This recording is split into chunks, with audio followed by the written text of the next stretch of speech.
Now we are joined here by Mr. Mike Waters, who is a member of the 7-member delegation that the South African Parliament has sent to the IPU Assembly. And he has been one of those members of the delegates who have been participating in various committees, pushing for the resolutions and the arguments that have been agreed upon to push the positions of the South African Parliament and South Africa at large. And you even said that the impact that the South African delegation have been making in these committees and the discussions in the IPU Assembly, it's a tantamount to South Africa punching above the weight, because there are so many resolutions that have been adopted from South Africa. What is your impression about the role of the South African Parliament in this Assembly? Well, we've done very well this time round. A huge improvement from Vietnam 3 years ago. I served on the Human Rights Committee. Yes. And in that committee, we proposed 15 amendments to the declaration to strengthen it. And 14 of those 15 amendments were actually agreed to by countries from around the world. So we've really made a huge impact at the IPU this time, and I'm very pleased to say so. And what is so important that those resolutions, 15 out of 14 that have been adopted by the IPU, how is it important that they become the resolution of a global body of parliament like this one? Well, what we're going to be doing after lunch now is adopting the resolution formally in the General Assembly. Yes, yes. And then that's a guiding principle and document for all members of the IPU. So they've all got to try and achieve what's in those documents. And that document speaks to free and fair elections, the right for people to have freedom of speech, to hold assembly, and to express different views to the governing party, for example, which in South Africa are principles we enjoy, but it's not everywhere in the world. And so therefore it's very important that we get those principles established and agreed to. And also because it is often said that South Africa is one of the best constitutions in the world, and it is centralized on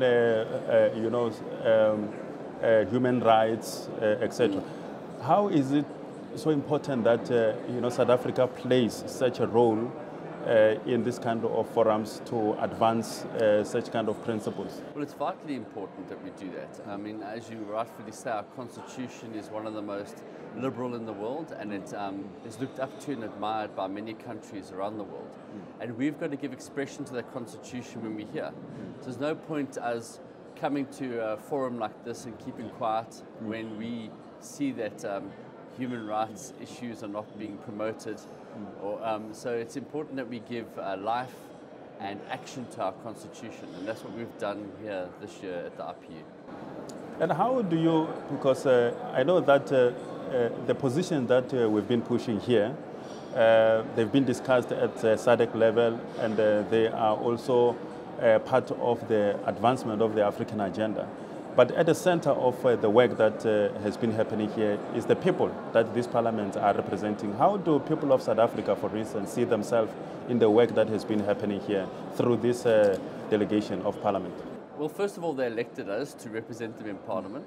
And we obviously all go to parliament with a different mandate. But here on the world stage, we're representing our country.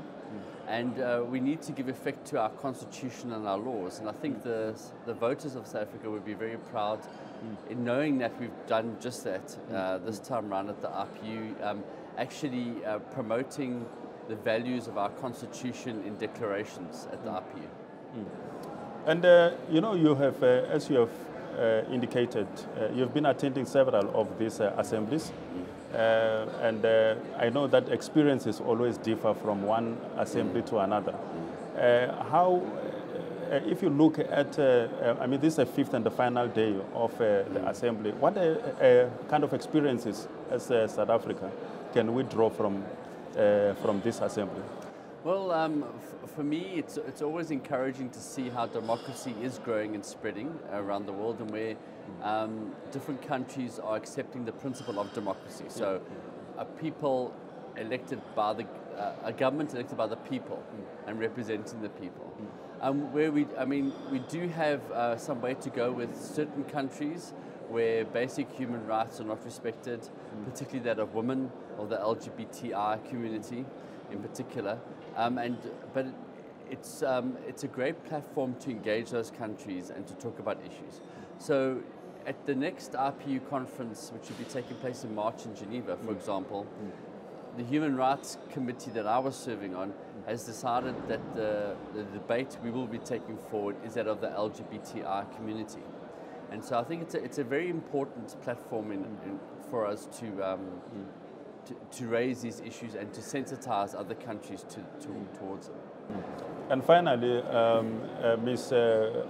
Cuevaras Baron from Mexico has just been elected the president of the IPU. South Africa was supporting her candidacy. Why? Yeah, we did support her, and she took about 80% of the vote, so we're very happy for her. Well, we thought she had a lot of energy and a lot of vision for where she wanted to take the IPU, and so that's why we supported her. And we wish her all the best in her presidency for the next few years, and we hope that she achieves everything that she sets out to achieve. It will be a lot of hard work, but we're sure with her energy and commitment she can do it. Mr. Waters, thank you very much. Thank you. I appreciate your time and the insight. Okay, thank you.